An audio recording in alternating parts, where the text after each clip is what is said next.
Today is April 8th, 2015. My name is Joe Todd, and this is an interview with Dr. Curtis Scott Williams in Bartonsville, Oklahoma. Sir, where were you born? Tulsa, Oklahoma. And when's your birthday? January 29th, 1942. 42. Who's your father? Curtis Lee Williams. And your mother? Cecilia Scott Williams. Did you go through school in Tulsa? No, my father was in the Army. I lived really all over the world. So I lived in Washington, D.C., and I lived in Germany and for 3 years, and back to Fort Meade, Maryland, and then Army War College down in Norfolk, Virginia, and then back up to Fort Meade, and then my father went to Korea, so we came back, went to Tulsa, and I went to Tulsa Central. My sophomore and half of my junior year, then he came back, and we went down to Fort Sill, and I went to Lawton High School. Did you graduate from Lawton High School? High School. What year?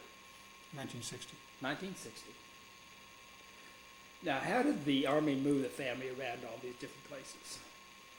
Well, they just had to order us, and then we Did you move by truck? Did you oh, fly? I'm sorry. When we went to, you did your own car, but then of course the movers would come and move you, and then you'd drive by car. And then going to Germany, we went over on troop ships. Okay. And coming back, went over on the Griffin and came back on the Derby when we went to Germany. On those troop ships, what were you told to do in case the ship was sinking? We didn't do anything. We had lifeboat drills. Is about all we had. Yeah. Okay. Now, was it difficult going to these different schools to make new friends? Oh yeah, sure. Yeah, we weren't. Well, some places we were a pretty long time there, but a lot of places we weren't in a specific area.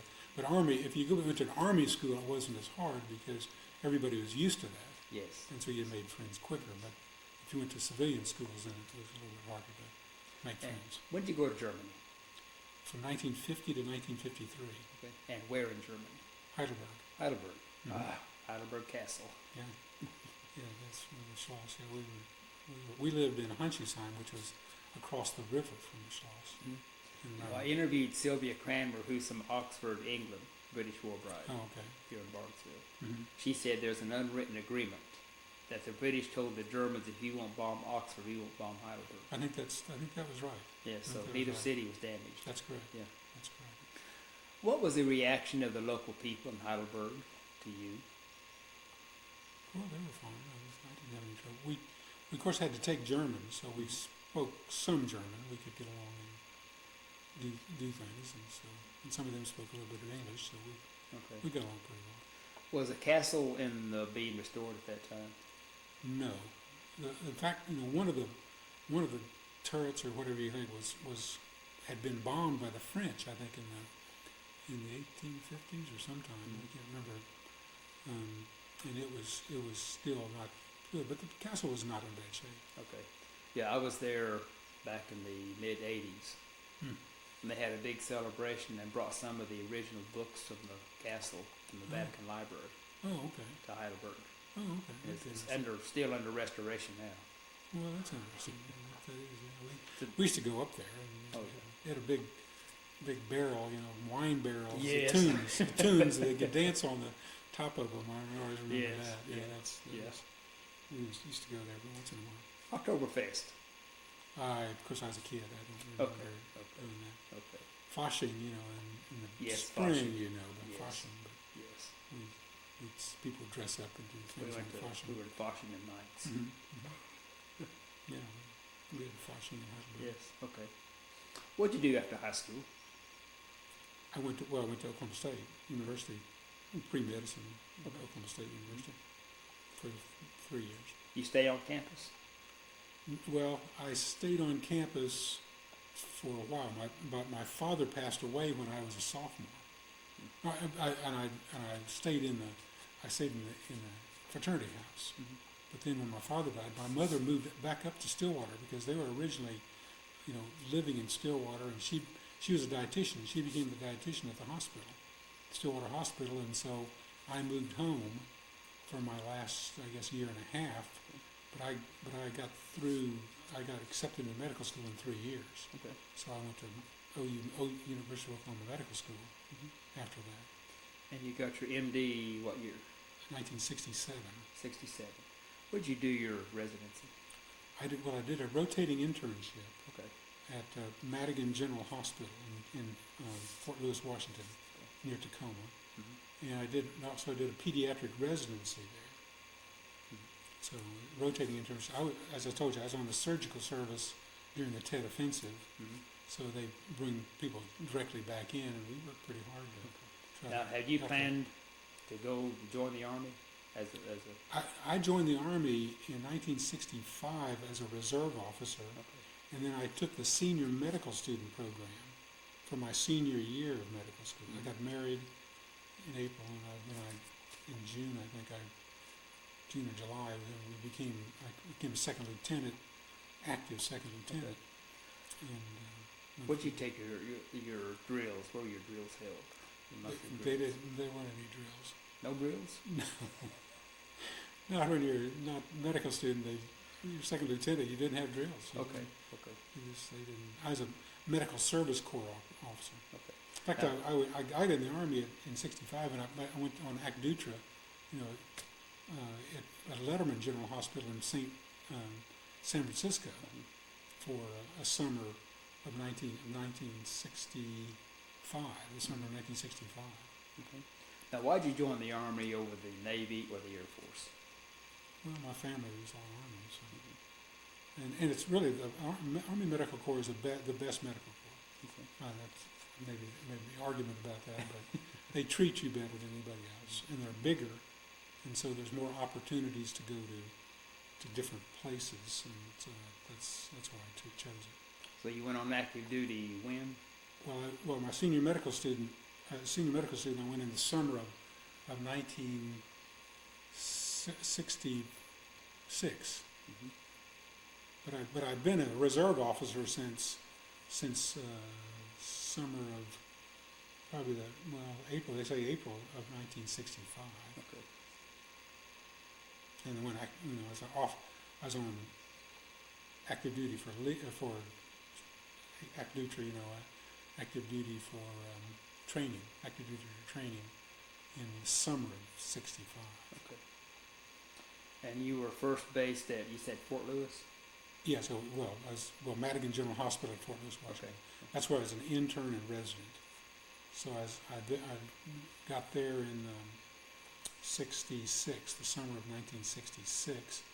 The interesting thing about that is, you guys that were regular Army probably would laugh at this, but I was a first lieutenant for about 3 weeks. Because you're a second lieutenant as a senior medical student. And then when you graduate from medical school, they make you a first lieutenant. But when you report, all medical officers have to be captains. So you become a captain immediately when you report, when you sign in at Madigan General Hospital. I was a captain. So essentially I was a first lieutenant for about 3 weeks or so, 2 or 3 weeks. So what were your duties at Madigan? Well, I was an intern. So I was on 4 months on the medical service, taking care of adults. And it was 2 months on pediatrics, 2 months on obstetrics, gynecology, where I delivered babies, and then I was 4 months on surgical service. Okay. But then I became a pediatric resident. So I was a pediatric resident for 2 years. So I just took care of children for 2 years, and then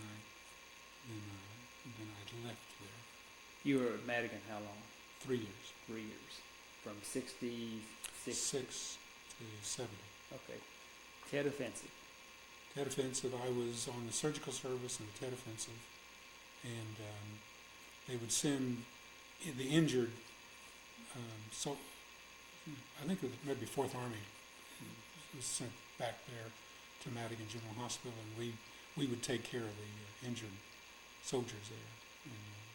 And it was pretty busy. We had quite a few, and the interesting thing is on Sundays, on weekends, Sundays they would bring bring so many, troops in, injured troops in on Sundays, and the person that was working Saturdays, if they came in before 9 o'clock, they were their patients, and there might be about 50 people that came in, and so you were been up all, you've been working all day Saturday, and you were there the rest all day Sunday. But if they came in after 9 o'clock, they were the person who had come on's patients, so they had to work them up.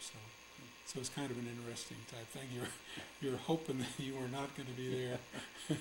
They hope they didn't get there before. Now, what did you do with these 50 patients? Well, you'd have to do histories and physicals on them, and get them set up, and try to figure out what they needed to have done to make help them out. Okay. That's what you How do. many patients did you work with while you were there during TET?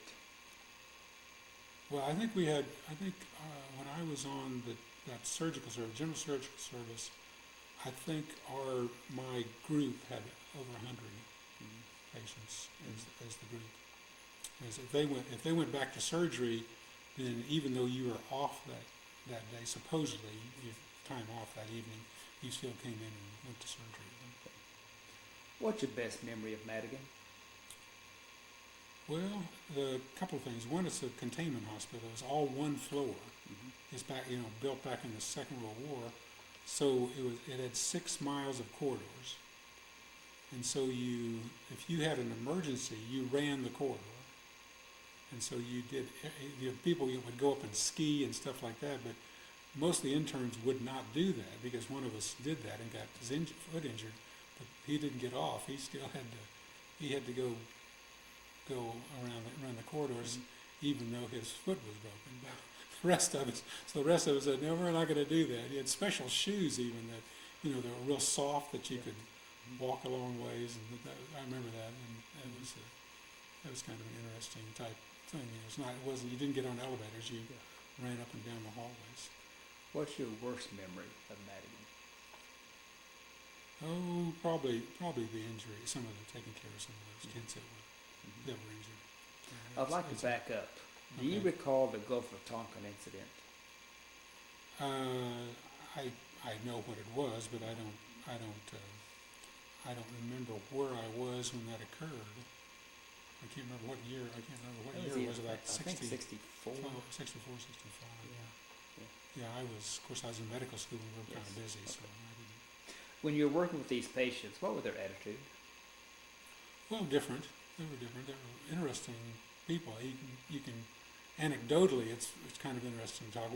One of these kids we had to amputate his leg, or his leg was amputated, and I talked to him. And I said, "Why are you here?" He says, he said he's a Canadian citizen. I said, "Why did you even?" He said, "Well, I was in school down in North Dakota or somewhere, and he got drafted." He said, "How could they draft you?" He said, "Well, I sort of said, okay, I'll go, and he might." And I said, "That's crazy. Why would you do that?" He said, and he was a really upbeat kind of guy. He just said, "Well, I just got over there and got injured. So he wanted to go." And so it was kind of a strange type of thing. But anyway, that was good. Well, some of the worst things too. These kids would injure themselves so they didn't have to go to Vietnam. Some of them injured themselves severely. I remember having to scrub in surgery where a kid had shot himself in the head, and we had to go in, and he wasn't going to survive. We had to go in and debride it and do what we could. But what do you do with a person that injures themselves on purpose? Well, we just treat them just like they're injured. Yeah. So I can't comprehend that. well, but the interesting thing about we had an American Indian kid that had gotten malaria several times, and we said to him, "Well, you can take pills. Why don't you just not? I mean, why are you getting malaria?" He said, "Well, he's American Indian, so they thought he'd be a real good scout. So he was the point man on all the patrols." And he said, that gets old, of course, because that's the most dangerous position you could be in. And so he said, when I didn't want to do that, I would just quit taking my anti-malarial medicine. I get malaria, and they have to send me back somewhere. I said, okay. So they finally said, he finally got enough time that they sent him all the way back to where we were taking care of him. So it's you see that kind of stuff. But I mean, you can understand that. It's understand that sort of thing. That's a very dangerous position. So from Madigan, where did you go? Then the Army needed allergists. Mm-hmm. So they sent me as a civilian in a civilian training program to National Jewish Hospital, University of Colorado in Denver, and I was there for 2 years. I had made major by that time, so I was a major, but I really didn't put the uniform on to go to do what I did there. I just take care of people with asthma and that sort of thing, and for 2 years, and then and so I got that training. So I was a pediatrician and an allergist, pediatric allergist. Okay. So that's what they needed. They needed those, so I applied for that position because I kind of wanted to know how to do that. Okay. I had patients with allergies, and we didn't know how to take care of them very well. So I decided I'd like to know how to do that. And you were there 2 years? 2 years. Okay. From 70 to 72. Okay. Where'd you go from there? Hawaii. Hawaii. They forced me to go out to Tripler Army Hospital in Hawaii. Mm-hmm. So I was there at Tripler. That's located at? That's in Oahu, on Oahu, just north and west of Honolulu. Okay. Is it on a base or is it? No, it's a big Army hospital there. Okay. In fact, it's not on Hickam or Schofield? Or no, it's not there. It's by itself. Okay. It's really by itself. It's an entity by itself. And what'd you do there? I was the pediatric allergist and a pediatrician. I taught. Mm-hmm. I was a professor, actually. Okay. I had a professor designation. I ran the outpatient clinics, and I was assistant chief of the service for a while, and then I was director of intern training for a while, and directed the interns.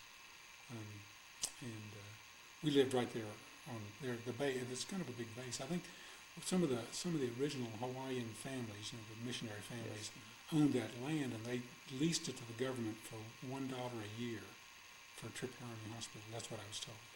Mm-hmm. And so we lived right there, and family lived up there, and we about a mile above the hospital. We'd walk down or ride down to the hospital and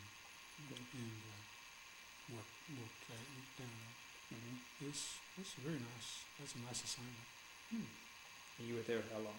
3 years. 3 years. Mm-hmm. Mm-hmm. From Hawaii, where did you go? I went to Fort Sill. Fort Sill.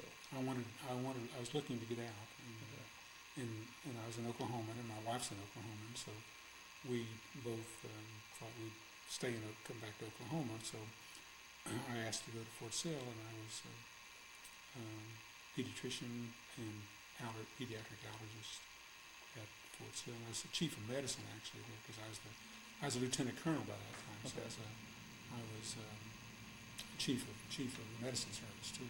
So at Fort Sill for about 2 years. Okay. So that was really busy. During the summer, I'd be the only pediatrician on the base at Fort Sill, and my wife she'd never seen me because I was always in the hospital. So she just said she coming back up to Tulsa where she lived, where her family is, and took the kids and went up there for a while, and she'd come back. So you left the military when?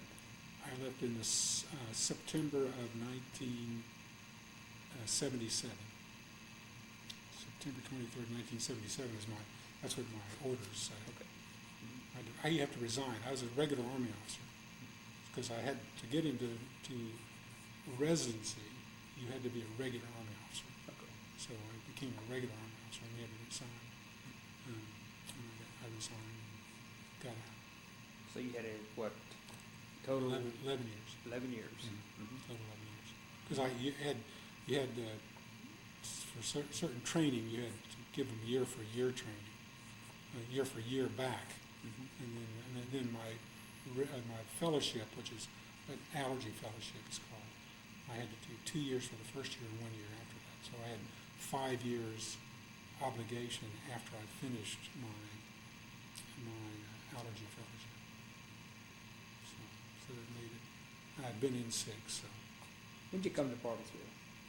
Well, family, my aunt and uncle lived up here, and we used to come up. No matter what, almost when we lived up in the East Coast, the summers, we used to come back to Oklahoma, to Tulsa, to see my grandparents, and then my cousins and my aunt and uncle lived in Bartonsville, so we used to come up to Bartonsville to see them every summer, and I liked Bartonsville.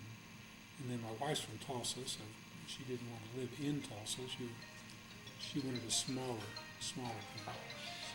Yes. Okay. So, as I said, my cousins, we used to come visit, and we liked Bartlesville real well. My wife, I said, well, I'm graduate from Lawton High School, so I said, you want to stay in Lawton? She said, no, we're not staying in Lawton. We're going to be northeastern Oklahomans. I said, okay, we'll go to Bartlesville. Yeah. Mm-hmm. So that's why And when did you set up the clinic here? in 1977, fall of 1977. Okay.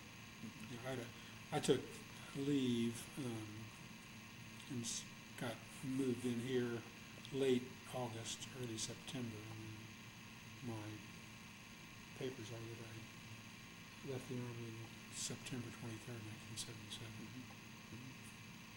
I'd like to back up again. Where were you when President Kennedy was assassinated? I was a freshman medical student, and we were doing the cadavers. We just come down from working with the cadavers, and as a freshman medical student, and we just come down for coffee. You came down to get some coffee, and somebody told us about it. So. What'd you think? Well, anytime a president gets killed, it's really a terrible affair. So we were not. I don't think anybody was really happy about that. So, that was just something that occurred that it was incomprehensible at the time. Why did you become an allergist? Because as a pediatrician, I had so many people that had allergies and asthma, and I didn't know how to take care of them well because everybody said, well, you just do this and this. And so I wanted to know more how to take care of, 1 in 5 people have allergies. So it's a pretty significant group of the population that have that condition. So that's what I thought. I take care of those guys. What are the main allergies out there today? You mean the things that are in the air, yes, or do you mean the conditions that you take care of? Or asthma is probably the worst one, the most dangerous. Now, what is asthma? Asthma is an inflammation of the lungs. You have inflammation, you have mucus production in the bronchial tubes of the lung, and then you have spasm of the muscles around the tubes that close the tubes down. And you have inflammation in the tubes. That's the worst part of it. And you have to do something to control that. And the new medicines control that pretty well. If people will take their medicines, asthma is very controllable. Because my nephew's wife she has to have gluten-free. Oh no, that's a different kind of allergy. That's a food allergy. Yes. Okay. That's a different mechanism. There's different allergic mechanisms. Like poison ivy reactions are a different mechanism than hay fever. Those are two different kinds of mechanisms. You have to treat them differently a little bit, and the mechanisms are different, and how they present themselves are different, and all that sort of thing. So there's 4 types of allergies. Some immunologists called Jell and Coombs figured that out, and so we treat different allergies in different ways. So, and the one you know about are asthma, hay fever, itchy watery eyes, ear problems, sinus problems, eczema, which is dry itchy skin, usually seen in children, are all that same mechanism that we treat. I never had allergies until the last couple of years. Yeah, the word allergy means changed reactions. That's Greek.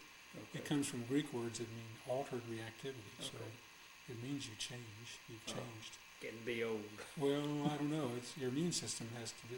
That's your defense system. Yeah. Okay. And it changes, and sometimes it is detrimental to you, and that's called allergy. That's what we think it was allergies. Would you join the Army again?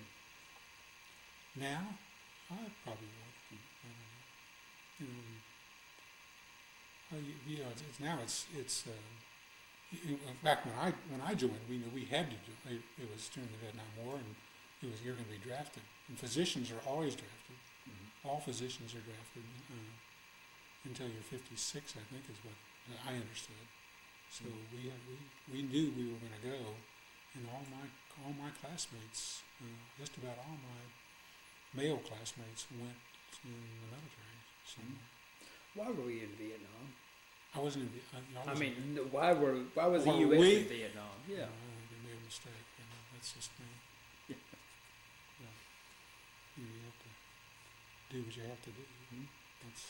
Today, when you hear Vietnam, what do you think? What's your reaction? My reaction is that I think it was a mistake to get in as much as we did. Maybe started was okay, but I think the people that went there, they were ordered there, and they did their best, did the best they could, and honorable. I think they were very honorable in doing what they did, and I got to take care of some of them and help some of them out. So that was yeah. When you hear Lyndon Johnson, what's your reaction? Well, as I say, I think he made a mistake about going in, but I don't think we needed to be in there. We lost 57,000 troops. That's a lot of people. So everybody's talking about 4,500. I think was Iraq or whatever it was. 57,000. That's a lot of people. And I've got some friends. One of my medical school classmates got killed in Vietnam. Oh, one of my best friends in high school was killed. Yeah, Norman Singer got killed. He was one of my classmates. And another guy that dropped out of class, who was in the military, dropped out of class, went back in the military. He got killed. And, so you can go to the Vietnam Wall and see that. I think that's a good memorial. That's an appropriate memorial, just to have everybody's name there. Yeah, in fact, Jack Smith is my classmate. He was killed. We set up a scholarship here in his name. Okay. Yeah. Richard Nixon. Well, he got us out, but I don't think he was. He was a bright guy, but he had, of course, a lot of problems, a lot of foibles that caused himself a lot of problems. Mm-hmm. So I don't know. I don't know what to say about those people. I don't know if I voted for him or not. I can't remember. I don't think I did. Yeah. Or whatever. Well, I voted for him when I was in Vietnam. Oh, you are? Okay. Yeah. Yeah, he wanted to get us out. Yeah. Which we did. That's why I voted for him. Oh, that's probably a good idea. Yeah. That was a good idea. In fact, I wrote a letter to President Nixon in Vietnam after he was elected. Oh, okay. And we had mail call. How long were you in Vietnam? I was there August 67 to March 69. I extended 6 months. Gee, Merry Christmas. Didn't want stateside duty. Okay. But we had no problem, no inspections, no nothing over there. Yeah. That's interesting. About orders, you think the modern army, you have to have orders to do everything. Yes. You're just telling about your dad that somebody just said, come on, you're a Jeep driver, come on. Yeah. You don't do that in the military very Oh, much. I know, yeah. You have to get leave to go anywhere or do anything. Mm-hmm. Yeah, so that's interesting. How do you want to be remembered? Oh, I guess I just want to be remembered as a pretty good physician and pretty good allergist and help some people and let them be able to take care of themselves. Maybe that's what I want to be remembered as. Where'd you meet your wife? I met her at medical school. I was a junior. I just had come back from Letterman, and we started medical school, and back in the junior year of medical school, my third year of medical school, and we were living in the same apartment complex. Okay. And so she's an OU graduate. So when did you get married? No issue. Yeah, the next April 2nd, 1966. We've been married 49 years. Okay. What's your wife's name? Sigrid, Sigrid. Family from Germany? No, she's a second generation. Her grandfather was from Sweden. Okay. On Sundvall was her maiden name, Sundvahl, and her grandfather was from Sweden, or maybe he was born here, but his father was from Sweden, and then her grandmother was German. Okay. On her father's side. Okay. The other side is Scotch-Irish. Anything else you want to talk about? No, I don't, unless you want to talk about something. I don't. The political things, I don't. When you're in the military, you don't really think about those things. You think about, I'm just doing what I'm supposed to do. You know, when I got my orders for Vietnam, my grandfather offered me a ticket to Canada. Was that right? I said, Grandpa, I can't do that. Yeah, I go serve my country. That's right. After about 2 months in Vietnam, I thought, Probably what are we doing here? Well, that's why that Canadian guy was so interesting. Yes. He would just say, "Okay, I'll go." When I got home, Grandpa said, you know, I was 31st Infantry, World War I. Oh, They sent us to Siberia. really? Yes, he was in Siberia, World War I. That's interesting. And the order said to prevent the German army from escaping across Siberia. The general said, that's 4,000 miles of wasteland. I was going to say, what is Then a that? wireless came in and said, kill Bolsheviks and help the Tsar. Nothing on paper. We got there, the Tsar was already dead. We got caught up in that civil war. It said, to me, Vietnam is like Siberia. We shouldn't have been there. No, that's probably right. It was more of a civil war. I said, Grandpa, if I had to do over, I'd take that ticket. Well, of course, I was a physician, and that's Yeah. not nearly as damn well. As I said, one of my classmates got killed, but physicians are usually in that bad a position. So when I was a pediatrician, I just didn't be a pediatrician just to get out of going to Vietnam. I was always wanted to be a pediatrician. I told them I was going to be a pediatrician, so they said fine. And they need slots, take care of military families. So that's interesting thing about Tripler in Hawaii is you took care more of Navy personnel than Army personnel. But the Navy doesn't have enough physicians to staff the hospital. Okay. That's why it's an Army hospital. You know, we finally got a memorial to the USS Oklahoma Oh, good. over there, finally. So Okay. I've been interviewing crew Oh, members in Hawaii. of the USS Oklahoma. Oh, okay. Okay. And we finally got a memorial built. Well, there's the model of it in the mall, is it? Yes, It's still there. yes. In fact, we had, when they dedicated that, we had 8 crew members from the Oklahoma here. Oh, Yes. okay. Mhm. Well, that's interesting. I've been interviewing those guys for the last 15 years, and they have phenomenal stories. Have you gone out to the Arizona Memorial? and Oh, things yes, like that in yes. In fact, there's a boy from Bartonsville, the man that owns Eva's Flowers out here. Hawaii? Oh, okay. He called me and said, Mr. Todd, come out, I need to talk to you. I said, yes, sir. He said, when I was a little boy, I was about 10 years old, the guy was a friend of my father's, came out and said, I have the best job in the world. I'm a fireman on the Arizona. He's from Bartlesville, and he's still on the Arizona. Oh, okay. Quite a few. And then Several thousand are still on there. No, 100 maybe. there's about, the crew was about 1,200 and 200 survived. Several 200, okay. Yes. Lonnie Cook in Morris, Oklahoma was on the Arizona. Oh, is that right? Okay. And he was in one of the turrets and got off. Yeah, and he's only one of half a dozen still living. Yeah. Anyway, sir, this is an excellent interview. Thank you. I want to thank you for your service and thank you for the interview. Well, thank you very much. And Appreciate again, this is April 8th, 2015. My name is Joe Todd. This has been an interview with Curtis Scott Williams in Bartlesville, Oklahoma. Thank you. Thank you. Appreciate it.